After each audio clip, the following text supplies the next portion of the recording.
almost done. Okay. It had, yeah. When do you take off to go back to Idaho? Tomorrow.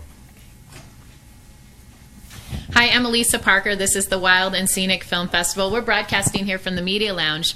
Wild and Scenic has been, gosh, it's 15 years. It's hard to believe that this incredible festival, which inspires action, has been part of such an incredible platform for so many. I call them the everyday action heroes, like the change makers who are sharing these stories that we typically don't hear on mass media, yet they are really the ones that are on the ground making things happen and making a difference. I'm excited to have Glenn Oakley here with us. He is the creator, filmmaker of The Falconer. And, you know, we have a lot of falcons right here in our area. Have you seen any yet, Glenn? No. Runner, no? All right. No. We're going to have to get you I saw some out. hawks coming in. But We not have the falcons, and there's a lot of red-tailed hawks Yeah. as well.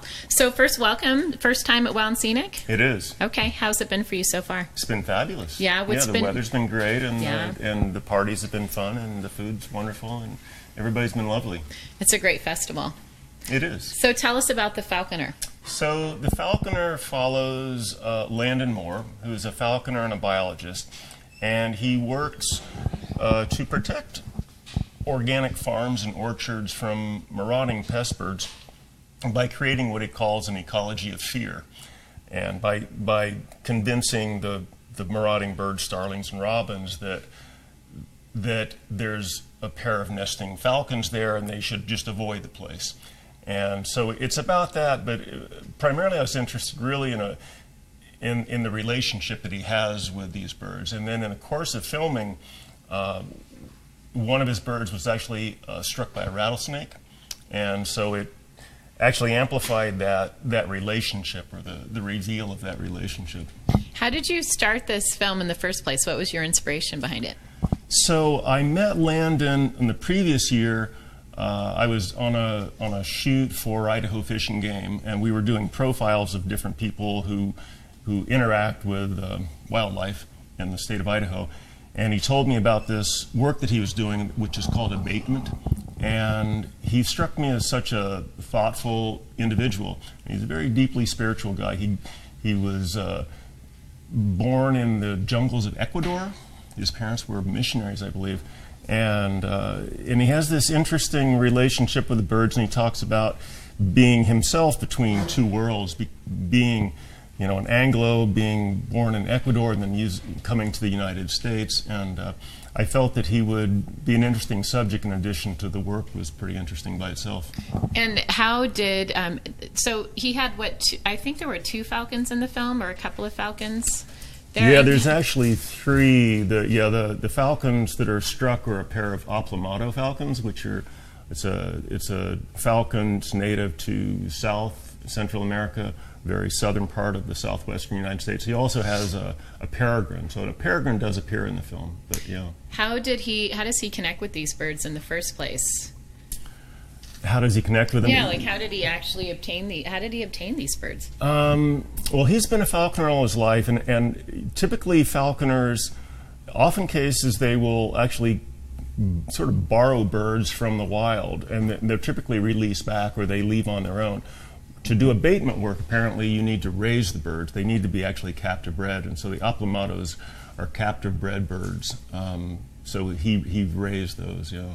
Okay. What's one of the things that you learned about the falcons that surprised you that you didn't know about them before? Well, it's interesting that the Oplomados hunt as a team, and so they cooperate. So what he does, he's in this case he's hunting, or he's working blueberry fields, which are grown like giant hedgerows. It's not like the low blueberries that you might think of. These are like 5 foot tall things. And he walks with the birds. One of them is usually perched on his hat, and another on his shoulder. And at the appropriate time, they'll take off, and they'll work as a team to dive and chase these birds around. So yeah, that was it's probably pretty amazing. They're pretty fat, and they're just incredible birds, just in their own right. And so very fast. They're very, very fast. Well, the peregrine falcons, I think, is it the fastest bird? I think considered it is, to be right? on a dive. Yeah, it'll go very, very fast. So, Glenn, I get 2 questions. We're at Wild and Scenic. So, like, what's the wildest thing that happened for you during the filming of the Falconer?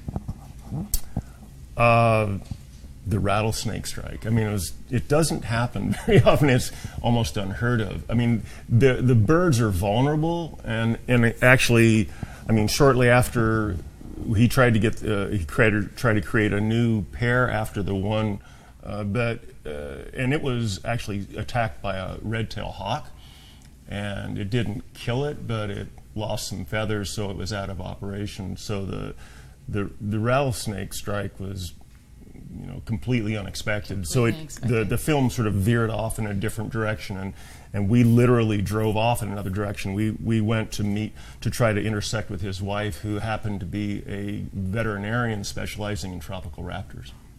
Wow. Yeah. Did he meet her in Ecuador? No. I'm not sure where, but no, in the U.S. Okay. She's an American. Okay. And then also, you know, our theme this year is around being at the edge. So when is a moment for you that you've had to like get out there on the edge and take that leap? Sometimes it's taking that leap of faith, and maybe it's just on a personal level, for whether that's making a positive difference or just a personal impact in your own life. Wow. I don't know. I mean, I suppose anytime making a film is sort of a leap of faith, you know, because you don't know where it's going to go, and you just go with it. And it's the interesting thing about documentary filmmaking is you know, you have a kernel of an idea, but it's going to go where it wants to go, and you just have to be open enough to follow that thread. Yeah. Do you have any other films that you're working on right now?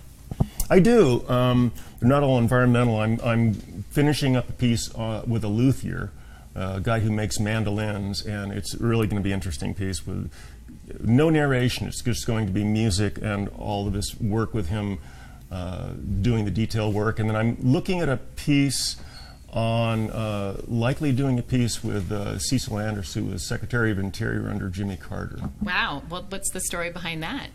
Well, he arguably is the first national politician to be elected on an environmental platform. He ran for governor, oh gosh, way back in 1970 in opposition to an open pit molybdenum mine in what now the White Clouds Wilderness, actually just created this last year. And then as Secretary of Interior under Carter, he was responsible really for the Alaska Lands Act, which protected more acreage than like anything before, like, I don't know, 110 million acres. Have you seen the film Wild President here yet, about Jimmy Carter? I'm going to see it. I'm going to see it this afternoon, and that's Will Stauffer and Eli, who I met, and Will actually used to live just north of Boise. It's a small world. It's yeah, a I know it totally is. small You world, connect isn't with it? people here. Yeah. Wild President sounds fascinating too, because he said it was a huge part of it changed Jimmy Carter's life.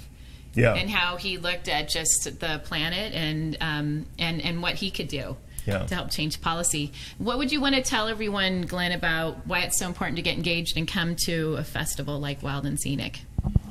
I think it's just I'm always a big believer in immersion, and just like whatever you're interested in, if you just put the time into it, and you'll experience things that you can't have anticipated, and that's sort of the case here.